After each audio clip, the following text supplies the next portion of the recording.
Today, I'm going to show you how, from a single olive branch, we can get 10 olive cuttings to plant wherever we want. I'll show you all the techniques so you don't mess up the process. If you're interested, stick around because I'll explain everything step by step so you know exactly what to do. To start, we remove the leaves from the lower part, leaving only 2 or 3 at the top. We make an angled cut at the base to increase the contact surface and encourage root formation. The diagonal cut improves nutrient absorption and allows the roots to develop better. Step 1. Coat the base with fresh aloe vera, which provides natural auxins and vitamins. Step 2. Sprinkle powdered cinnamon on the cut to protect against fungi and bacteria. This stimulates rooting and prevents infections in the cut. The substrate should be airy and well-draining, a mix of enriched black soil. We stick the cuttings directly in without making holes altogether.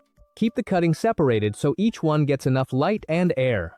Afterwards, we're going to cover the pot with a white or transparent plastic bag.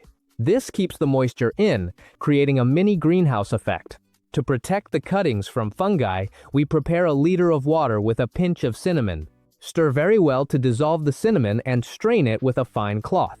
Every 4 days, open the bag and gently spray the cuttings with this mixture, covering all the leaves and the base. This acts as a natural preventative, keeping fungi away while the cuttings develop roots. Now, the initial watering should be light when planting. Afterwards, feel the soil and lift the pot to check for moisture. Keep the cuttings in indirect light and maintain a stable temperature between 20 and 30 degrees Celsius. The substrate should be moist, but never waterlogged. The ideal time for propagation is late spring or early summer, when the sap is active and the cuttings have a better chance of rooting. Also, remember to check weekly that the cuttings stay green and firm.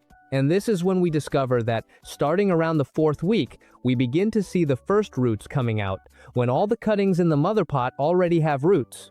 Now, all we have to do is transplant them into the garden, into individual pots, or wherever we want. See how easy it is to multiply your olive trees with just a single branch?